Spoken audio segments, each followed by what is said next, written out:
Em 90 segundos tu não faz nem um miojo, mas eu te ensino as matérias que tu tem até nojo. Então senta aí e começa a quebrar ATP pra ter energia pra tua mente processar e entender que a probabilidade de você ir bem no Enem tá ligada direto aos meus raps também. Então começa com humanas, só sei que nada sei, mas sei que saí da vida e pra história eu entrei. Se o clima esquenta e tua caneta falhou, fica tranquilo, a esfera dela dilatou com calor. Eu sou flúor com oxigênio, dá pra completar, evoluir melhor que o Darwin poderia imaginar. Se tinha uma pedra no caminho, pode crer que eu já chutei absoluto no rap. Eu nasci pra ser rei, criei uma sociedade aos modelos de Durkheim. O mecanismo dela própria é que diz pra onde vai minha inspiração. Thomas Edison dizia: é 1% e o restante o trabalho que faz. Então senta o rabo aí que eu vou te ensinar. Sometimes rap is the best way to learn, rapá. Eu não compreendo, pero não puedo hacer. É só estudar e ouvir as dicas que eu dou pra você. Confere suas respostas e faz tudo com calma. Manda bem na redação, faz do fundo da alma. Esse é o tópico frasal, ainda tem argumentação. E a resposta pra você eu deixei na conclusão. Se tá nervoso, se acalma pra mandar bem. E se liga nos vídeos que eu te preparo pro Enem.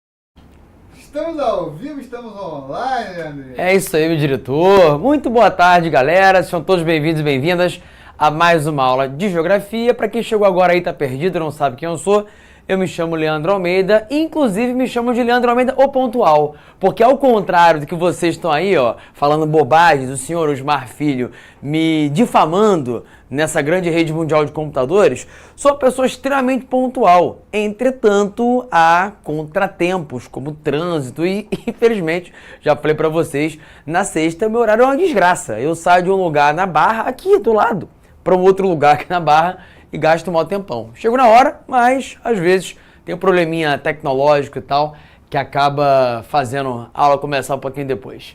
Um beijo a todos, um abraço, muito boa tarde pro Romerson, pro Osmar, que tá aí me sacaneando, mas eu gosto muito, pra Daniele, pra Maria Fernanda, para a Aurenil e pra todo mundo que tá aí no chat se manifestando. Vamos falar sobre países centrais, periféricos, emergentes, BRICS, mas antes eu quero falar um pouco mais sobre o assunto da aula passada. Vocês lembram? Eu falei sobre isso aqui, comércio mundial e blocos econômicos. Quero começar relembrando esse slide porque ele é muito importante. O que é que ele mostra? Que existem vários tipos de blocos econômicos. Zona de preferência tarifária, como no caso da APEC, é o exemplo que eu tenho de um bloco no qual existe uma preferência tarifária. A gente dá isenção para alguns produtos, desconta o imposto para outros, mas não há uma remoção completa das barreiras alfandegárias. Isso ocorre numa zona de livre comércio, como é o caso do NAFTA, a área de livre comércio da América do Norte, que inclusive recentemente foi alterada. O pessoal, aliás, começou até a dar um outro nome para ela, nem é oficial, mas tem quem chame o NAFTA atualmente de USMCA, que seriam as iniciais de US, Estados Unidos, M de México e CA de Canadá. Há quem chame de USCAM, que seria Estados Unidos, Canadá e México. Tanto faz, uma bobagem, uma perda de tempo. As pessoas gostam de ficar dando nomes aleatórios ao invés de usar aqueles que já existem. Mas pode ser que você encontre uma questão falando sobre esse novo NAFTA, que nada mais é do que o mesmo velho NAFTA, criado em 1994, uma área de livre comércio entre Estados Unidos, Canadá e México, mas que foi reconfigurado nos últimos anos para dar conta das novidades no comércio internacional, incluindo o comércio de produtos eletrônicos. Tá bom? Já no caso de uma união aduaneira, além de eliminar barreiras alfandegárias, de permitir a livre circulação de mercadorias, a gente cria uma tarifa externa comum, a TEC. É o que existe no Mercosul, esse bloco de países sul-americanos formado pelo Brasil, pela Argentina, pelo Uruguai, pelo Paraguai em 1991, pelo Tratado de Assunção, e que passou a incluir a Venezuela, bom tempo depois, Venezuela que momentaneamente está suspensa. Então ela é um membro do Mercosul? É. Participa das reuniões? Não. Por quê? Porque está suspensa. Porque considerou-se que ela tem um sistema político que tem falhas democráticas e que, por isso, ela deveria ficar momentaneamente suspensa. Já aconteceu isso com o Paraguai, tá? O Paraguai, quando fez um processo de impeachment que foi considerado um golpe de Estado contra um ex-presidente seu, o Fernando Lugo, ficou suspenso temporariamente do Mercosul. Aí depois voltou. Então pode ser, e é provável, que aconteça o mesmo com a Venezuela. O Mercosul, então, curiosamente, apesar do nome, Mercado Comum do Sul, não é um mercado comum. Porque se fosse um mercado comum, além de tudo que os outros blocos têm, ele teria também a livre circulação de pessoas. E eu sei que hoje em dia é bem mais fácil ir para a Argentina, para o Paraguai, para o Uruguai. Aliás, para o Paraguai é mais fácil possível, né? Amazônia. Se ali pela fronteira da Ponte da Amizade, tu pode passar, nem tem que mostrar documento, nada, ninguém te cobra porcaria nenhuma. Por isso que rola contrabando solto, né? É uma área em que a fronteira é muito fluida, em que a fiscalização é muito precária. Mas, tecnicamente, apesar de você poder ir com uma identidade para os outros países do Mercosul, não precisar de passaporte, você não pode ficar em definitivo. É diferente do caso europeu. Pô, no caso europeu, e vamos ter uma aula mais à frente só para falar de União Europeia, tá? Mas a União Europeia já nasceu como um mercado comum, com altíssimo grau de integração entre os países. E hoje, ela é uma União Econômica e Monetária, composta por 27 países. Só um detalhe, ó, o Reino Unido ainda aparece aqui como um membro que entrou em 73, mas ele deixou o bloco, tá? Em 2020, nesse processo de Brexit, a saída britânica do bloco europeu. Vou te explicar isso num outro momento, numa aula sobre a União Europeia. Mas o fato é, a União Europeia, que nasceu com 6 países, chegou a ter 28, hoje tem 27. É um bloco com muitos membros e com um grande grau de integração, porque ela é a única nesse estágio aqui de União Econômica e Monetária, o que inclui tudo isso, mais uma moeda comum, no caso o euro. E aí, tudo bem, nem todo mundo usa o euro, mas essa é uma outra história. Eu vou te explicar numa outra aula o porquê. Alguns países não querem e outros não podem utilizar essa moeda única, tá? E aqui eu tenho outros 2 nomes de bloco que talvez você não conheça, porque eles são mais novos. Eles vieram aí nos anos 2010. O TPP é a Parceria Transpacífica, um bloco que foi planejado para ser fundado ali em 2015, cuja ideia era estimular o comércio entre os países banhados pelo Oceano Pacífico. Esse bloco tinha um grande potencial.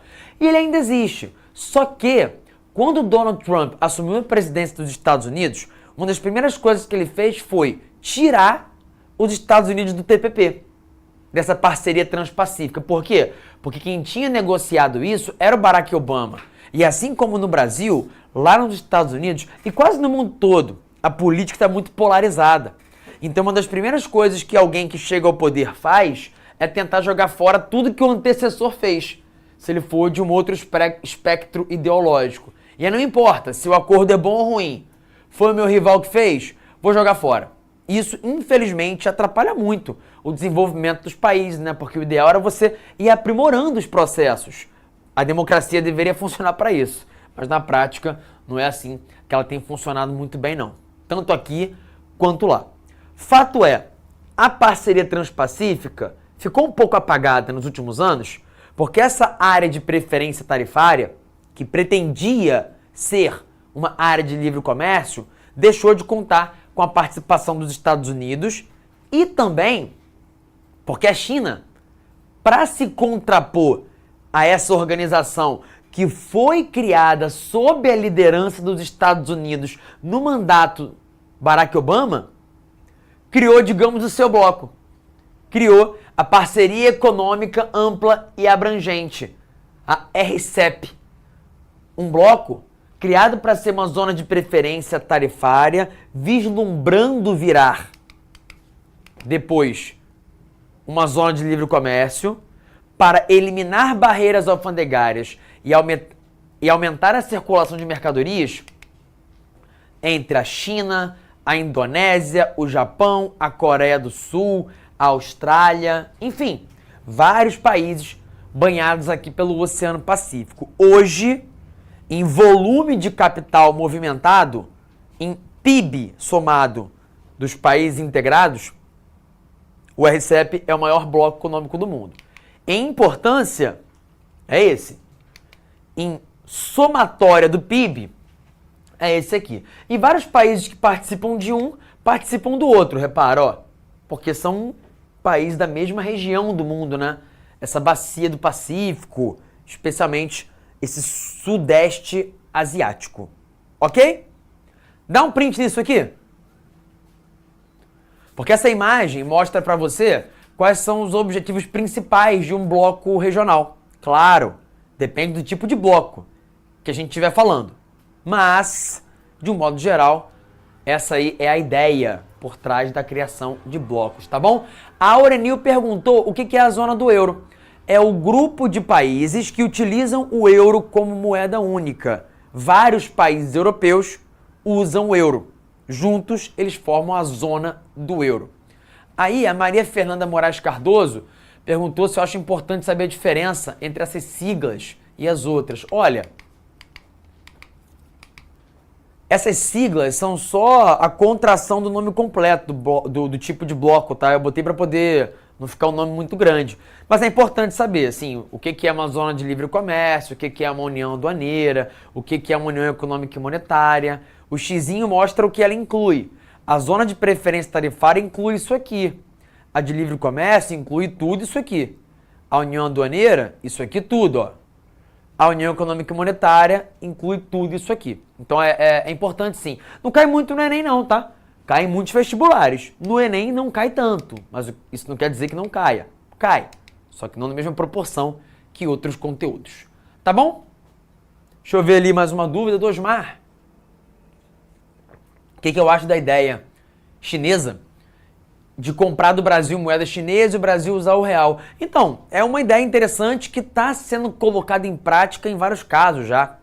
Parece que a Rússia e a China assinaram um acordo com as Maldivas, que é um país muito pequenininho, para poder fazer comércio em moeda deles, para não usar mais o dólar. Esse é o movimento atual, hein? É um movimento bastante atual. Países emergentes, liderados pela Rússia e pela China, estão promovendo uma tentativa de desdolarizar a economia e o comércio global, para depender menos do dólar e, logo, depender menos dos Estados Unidos. É mais um movimento nesse xadrez geopolítico no qual China e Estados Unidos disputam a hegemonia, tá?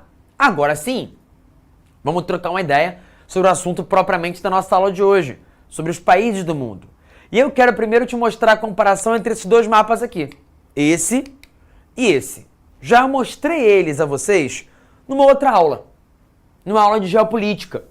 E eu quero mostrar de novo para poder conversar sobre classificação de países. Esse mapa aqui mostra uma maneira de dividir o mundo atual, uma maneira recente, na qual eu divido os países em dois grandes grupos. Vou chamar grosseiramente assim, tá? Ricos e pobres. Aí tu vai parar e olhar, pô, a China, pobre? Pois é uma divisão grosseira, eu falei. O que seria o adequado, então? Chamar de países do norte e países do sul. Por favor, atenção a isso.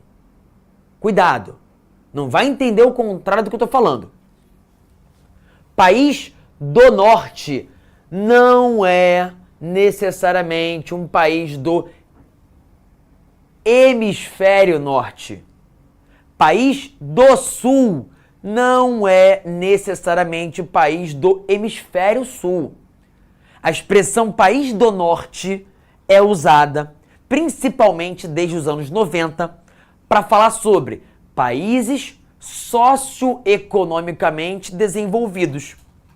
Países com uma economia forte, com uma renda média alta com bons indicadores sociais, boa taxa de escolaridade, IDH elevado, produtores de tecnologia, com uma economia baseada em indústria, comércio e serviços.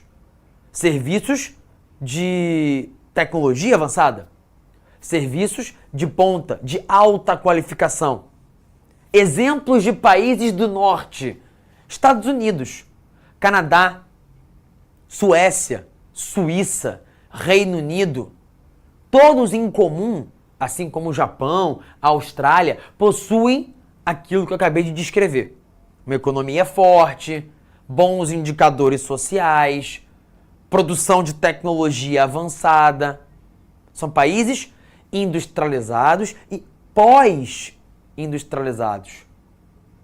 Travou aqui ou não? Não, né? Acho que foi só a telinha aqui. Países industrializados e pós-industrializados. Ou seja, em que o comércio e os serviços é que já são o principal destaque da economia, tá? Aí o Musa falou que Vascou, né? Pô, sacanagem, né? Pessoal, assim, não vamos falar mal do Vasco, porque o Renan tá aqui e é covardia, tá? Eu sei que aconteceu algo complicado no último fim de semana, mas todo mundo já sabe. E assim, vamos respeitar as pessoas e o luto que elas carregam. Respeito de defunto, né? Não é assim funeral, não. Não faz isso não, né? Deixa os garotos aí, deixa os garotos. Adulto Couto tá vindo, hein? E vai resolver isso aí. Vai juntar Adulto Couto, Paiê e o Boina. E ó, no mínimo vamos formar os Peaky Blinders do Vascão, né? Se vai dar certo no futebol é história. Mas deixa quieto esse papo aí. Vamos falar da classificação de países. Então, países do Sul são... Aí, eu travei agora doidão, né? Estão te ouvindo, pode Tá me ouvindo? Com essa cara de bêbado aí, né? Aí vão pegar essa porcaria, vão colocar na internet e falar que o Otto tinha razão, de que eu gosto de ficar em boteco enchendo os cornos, né? Agora é engraçado, assim, outro dia tava vendo a aula do Otto, quase sempre que você vai passando os frames, para numa cara zoada, assim, né? Então acho que a maior parte do tempo a gente tá com a cara zoada. A gente só não consegue perceber porque tá sempre em movimento, né? Mas se você para, vai sempre ficando desconjuntado. Então vocês podem tirar o print aí pra me sacanear caso vocês queiram, né? Pois bem, então os países do Sul são países que não necessariamente ficam no hemisfério sul. Olha aqui, ó. Índia, país do sul. A linha do Equador é a que separa o hemisfério sul do hemisfério norte. O hemisfério austral do hemisfério boreal. O hemisfério meridional do hemisfério setentrional. Ok? Mas a linha que separa país socioeconomicamente do sul de socioeconomicamente do norte, o som não trava não, né? É só imagem. Tá, então beleza. Então vocês vão se divertindo com a minha cara zoada, mas o som vai continuar. Que é o que importa, né? O conteúdo vai sendo dado. É essa outra linha aqui, ó. Tá vendo? Não é uma linha do Equador. Pega a América. América Latina, do México até a Argentina e o Chile. Países menos desenvolvidos. Estados Unidos e Canadá, América Anglo-Saxônica, países do norte. Aqui, ó, Europa, países do norte. Rússia, Japão, Austrália e Nova Zelândia. São 2 países do hemisfério sul, mas socioeconomicamente são classificados como do norte, tá bom? Agora eu vou voltar. Olha para essa outra imagem aqui. Ela reflete uma divisão da Guerra Fria.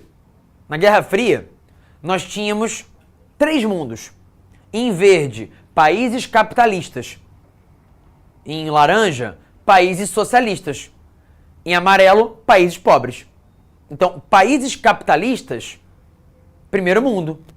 O outro mundo, países socialistas. Você sabe, né? A gente falou disso na aula de Guerra Fria, de velha ordem mundial. Era a briguinha do leste contra o oeste, de um mundo contra o outro, do capitalismo versus socialismo, os parças da União Soviética e os brothers dos Estados Unidos. Só que o pessoal esquecia que tinha um conjunto de países que estavam meio que nem aí para isso, ou não queriam ser obrigados a se alinhar geopoliticamente. Você tinha aí a Índia, a Iugoslávia, o Brasil, olhavam americanos e soviéticos brigando e falavam, cara, eu não quero ser obrigado a colar obrigatoriamente só com um dos lados. Eu quero ser independente. É o que defenderam os países que lideraram o movimento dos não alinhados. A Índia, o Egito, a Indonésia, a Iugoslávia. Ou seja, o que é que durante a Guerra Fria nós chamávamos de terceiro mundo? O conjunto de países não alinhados geopoliticamente e países pobres. Tá bom? Por que é que esse mapa não é ideal para falar sobre o mundo de hoje? Porque não há mais um segundo mundo. Se não tem mais a briguinha entre capitalismo e socialismo, não faz sentido dividir o mundo em mundo capitalista, mundo socialista e mundo pobre. Essa briguinha de capitalismo e socialismo só serve para alimentar discussão em comentário de rede social, para alimentar briga em chat, papo reto mesmo, assim. No fim das contas, a discussão é econômica. O pessoal fica tentando, de maneira binária, dividir o mundo em esquerda e direita, em capitalista e socialista, aí quando olha para a Rússia, buga. Ó, tá vendo? Socialista. Onde que é a Rússia socialista, gente? Aí olha para a China e buga. Olha para os países do mundo e tenta analisá-los com base nessa lógica binária das duas caixinhas e não consegue, porque isso não faz mais sentido para o mundo de hoje. Quer analisar o mundo entre os parças, os comunas e os brothers, olha para o mundo da Guerra Fria. Aí vai fazer sentido. Agora, tu quer olhar para o mundo de hoje com o olhar do passado? Me desculpa, não vai fazer sentido. Só para alimentar as briguinhas do comunismo, do socialismo, do capitalismo nas redes sociais, tá? Então isso aqui é uma regionalização da Guerra Fria. Essa é uma regionalização do pós-Guerra Fria. Só que mesmo essa já está ultrapassada. Sabe por quê? Como é que tu vai me dividir o mundo inteiro, quase 200 países, em dois grupões? Se você faz isso, você acaba induzindo as pessoas a acharem que esse pessoal aqui é todo igual.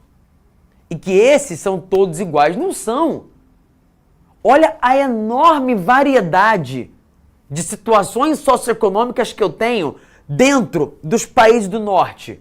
Ou você acha que a situação socioeconômica, o poder de compra de um sueco, um norueguês, é igual ao do português? Não.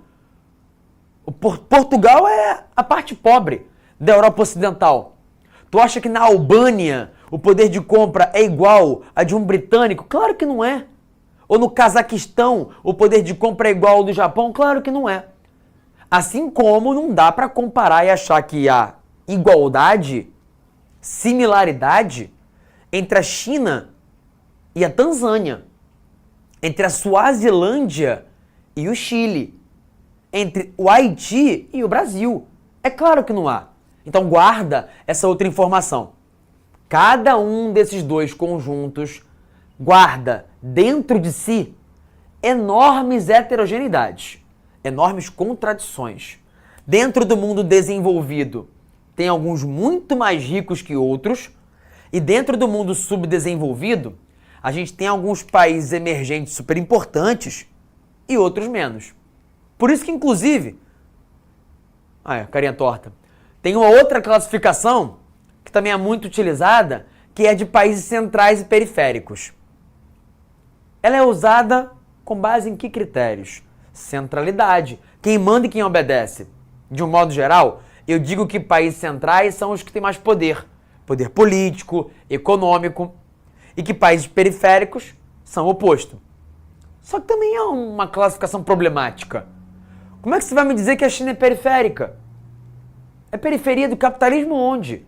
Só se for porque ela começou a se tornar importante depois. Por esse critério, sim. Ela realmente se industrializou depois. Assim como a Coreia do Sul fazia parte da periferia do capitalismo. O centro hegemônico da indústria é esse. É de onde a indústria se espalhou para o mundo. Do centro para a periferia. Mas hoje, em termos de importância geopolítica, importância econômica, a China é quase que inigualável. Disputa com os Estados Unidos a hegemonia global. Você sabe disso. Já conversamos em um outro momento. E outra, isso aqui é um mapinha que mostra o PIB em 2010. De lá para cá já se passaram 14 anos, muita coisa mudou. Então, claro que nesses 14 anos, a China virou uma potência ainda maior do que ela já era aqui. A Coreia do Sul alcançou muitos patamares acima do que ela vivia nesse momento. O que não quer dizer que deixamos de ter nessa classificação uma validade importante, uma explicação legal para tentar entender o mundo. Então guarda aqui as informações que eu trouxe para você. Países centrais são aqueles que produzem mais tecnologia, têm maior grau de desenvolvimento, possuem maior poder político, econômico, militar. Os países periféricos são o oposto. Quem está na periferia do capitalismo global? A África subsaariana, a América Latina. São países com problemas sociais, que não são grandes produtores de tecnologia, comercializam e exportam muito mais matéria-prima de baixo valor agregado do que produtos industrializados. Então há uma relação assimétrica entre países centrais e periféricos. Há uma relação de domínio desses sobre esses. Isso é um fato. Porém, o mundo está sempre em transformação. E em meio a isso tem uma galera que cada vez mais ganha destaque na geopolítica, na economia e no comércio global. São os países emergentes. Quem são eles?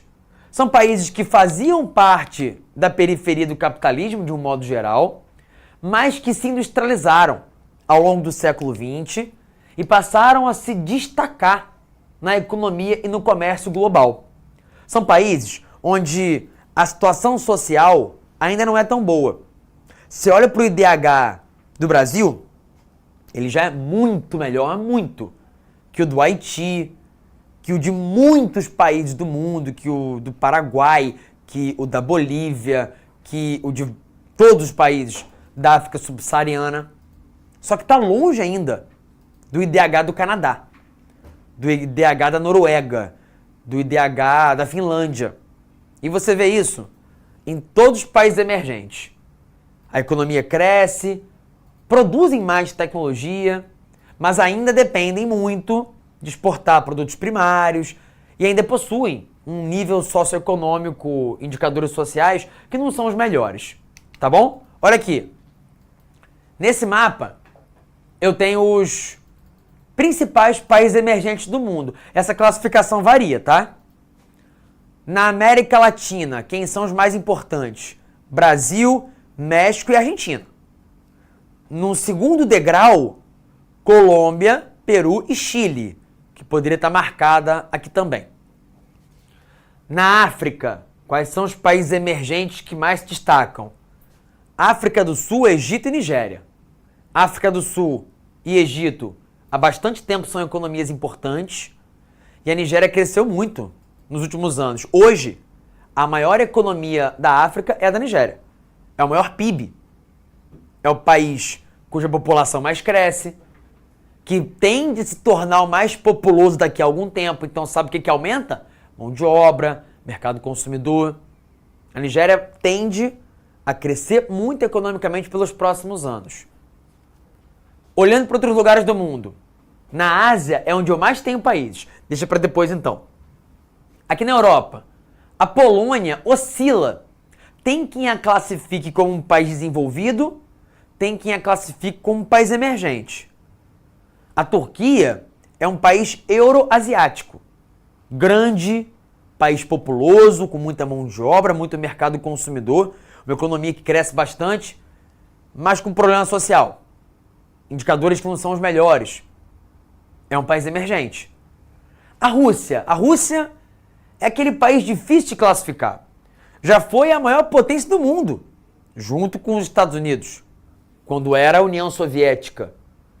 Entrou na profunda decadência nos anos 90 e se recuperou como uma fênix, ressurgindo das cinzas ao longo dos anos 2000. Aliás, eu li ontem uma informação, não averiguei, não verifiquei a fonte, mas aparentemente era com dados do Banco Mundial, dados confiáveis, de que a Rússia ultrapassou o Japão, é isso mesmo, tá? Ultrapassou o Japão e agora está nesse ranking das maiores economias do mundo, segundo o critério da paridade do poder de compra, que não é do PIB nominal. Você vai utilizar um outro dado, que é para descontar a diferença de valor entre a moeda de cada país e o dólar. Por esse ranking, inclusive, a China já é a maior economia do mundo. Se for pelo PIB nominal, que vai medir o valor do PIB em dólar, aí não. Os americanos estão muito na frente ainda.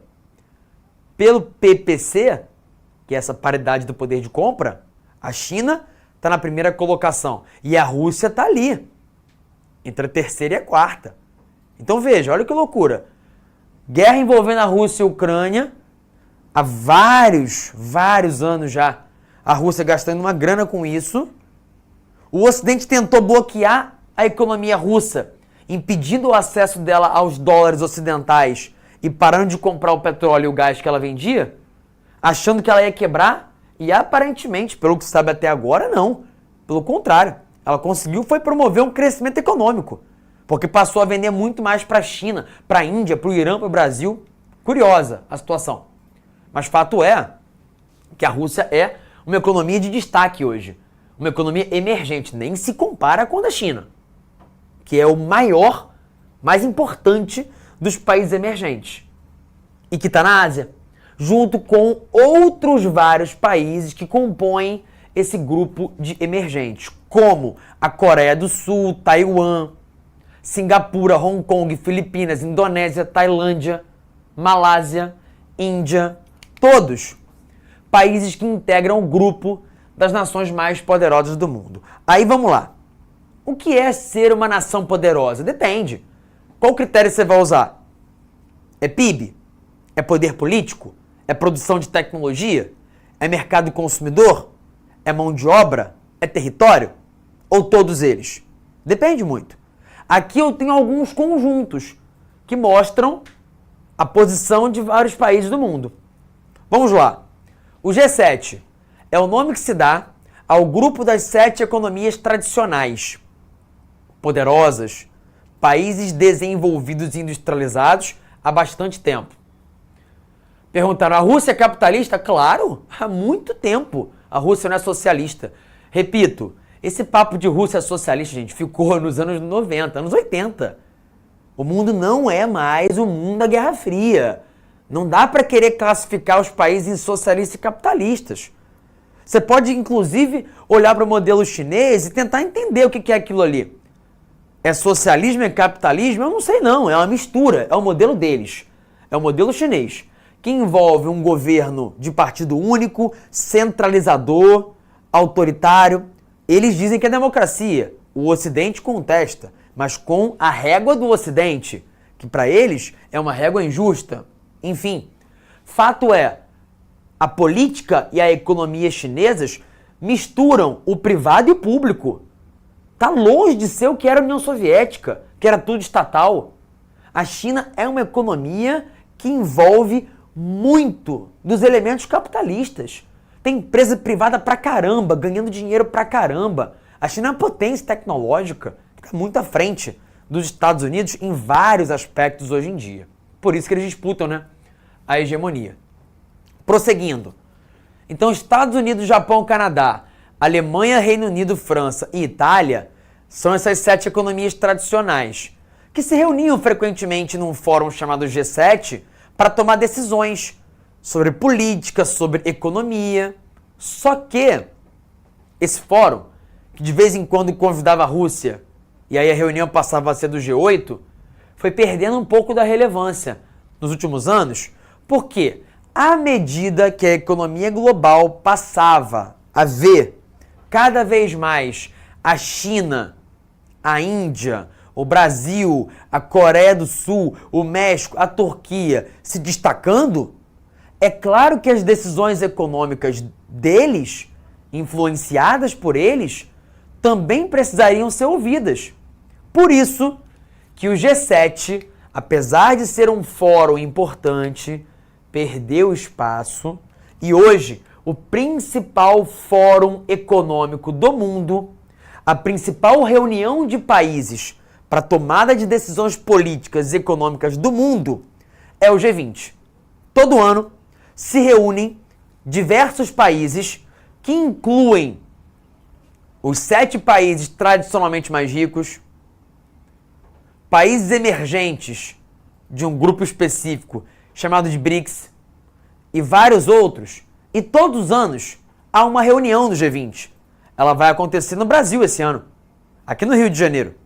Daqui a pouco vai ter uma reunião do G20 aqui no Rio de Janeiro, em que vai ter gente, chefes de Estado do mundo inteiro, se reunindo para discutir tratados comerciais, decisões sobre preço de mercadoria, tarifa alfandegária. E por que esse fórum é importante? Simples. Porque se você pega e reúne os membros do G20, você vai ter simplesmente 90% do PIB mundial.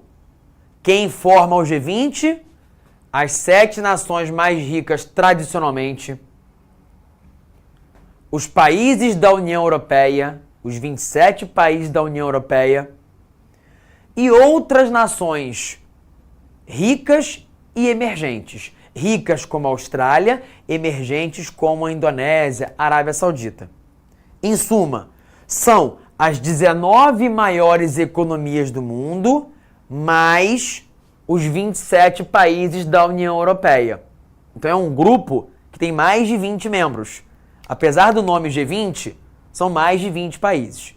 Essas dezenas de países, repito, todo ano se reúnem para poder tomar decisões sobre o comércio, economia e muitas coisas mais. E essa reunião vai acontecer esse ano aqui no Brasil. Dentro do grupo do G20, eu tenho, portanto, países ricos, tradicionalmente, e emergentes. E dentro do grupo dos países emergentes, os mais importantes são esses aqui, ó. Brasil, Índia, Rússia e China, que em 2001 passaram a ser chamados de BRICS. Esse termo é um acrônimo, é a junção das letras iniciais de Brasil, Rússia, Índia e China. E é um termo que foi criado em 2001 por um economista britânico que disse no artigo o seguinte: olha, todo mundo fala aí de Estados Unidos, de União Europeia, mas a verdade é que, na minha avaliação, daqui a 1 ou 2 décadas, o mundo vai ter que ouvir, não são esses países tradicionais, é um grupo de países emergentes. Porque a economia deles está crescendo num ritmo aceleradíssimo. E aí, esse artigo fez sucesso. Foi lido por esses países. Eles se entreolharam e pensaram, não é que isso faz sentido? Não é que a gente tem algo em comum? Brasil, Rússia, Índia e China são grandes, populosos, têm muitos recursos naturais. O Brasil tem muita água, muita floresta, muito minério. A China tem muita gente, muito minério, muito carvão. Também tem muito minério e muito carvão na Índia. Tem muito petróleo e muito gás na Rússia. São países emergentes, com economias fortes e desafios sociais para enfrentar. Percebendo isso, o que eles entenderam? Que fazia sentido estreitar os laços.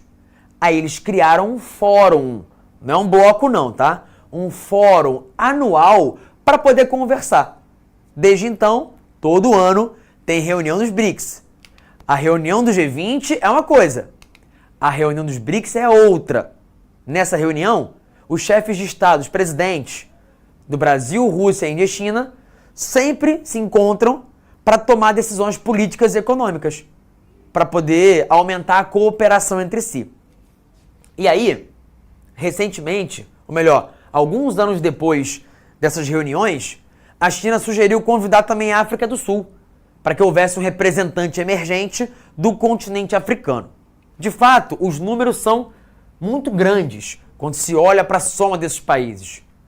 Mais de 25% da área total dos continentes do mundo. Mais de 40% da população mundial.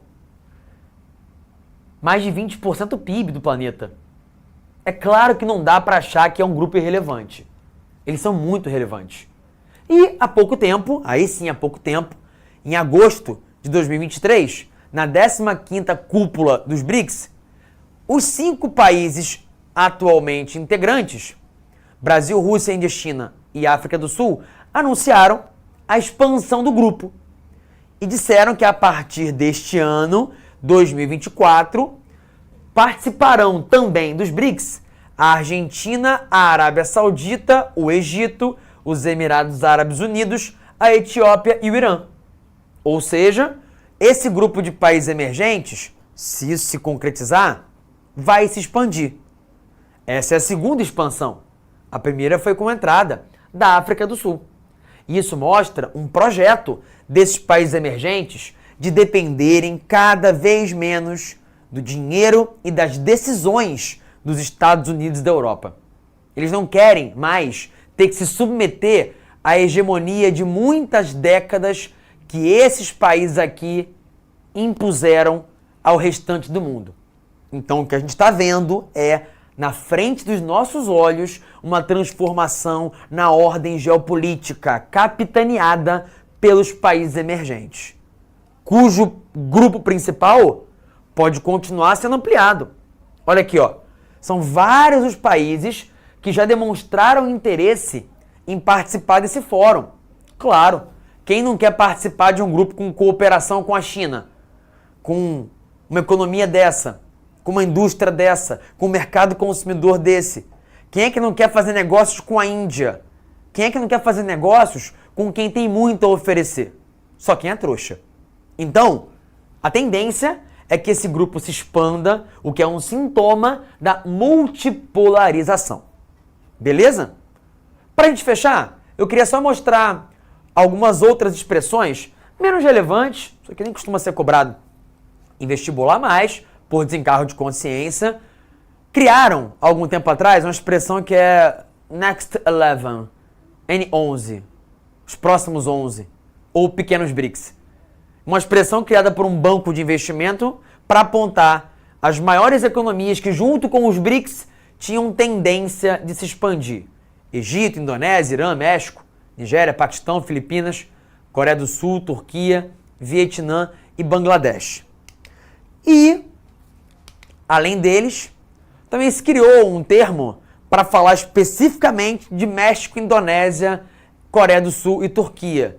Seria o MIST, um acrônimo para se referir a esse grupo de países emergentes que, segundo alguns analistas econômicos, tem potencial para poder ter uma grande relevância como o BRICS já tem na economia atual. Tá bom? Aí eu fecho minha aula. O bom que eu travei aqui fechando, né? Tchau, logo. Vou dar um tchau, tchau. É isso. Beijo, tchau pra vocês. Até daqui a pouco com ou sem trava. Fui! Assista nossas aulas a hora que você quiser. Vem com o Pro, o cursinho online que mais aprova no Enem. Assine em proenem.com.br. We gotta celebrate the beauty of the world that keeps on giving.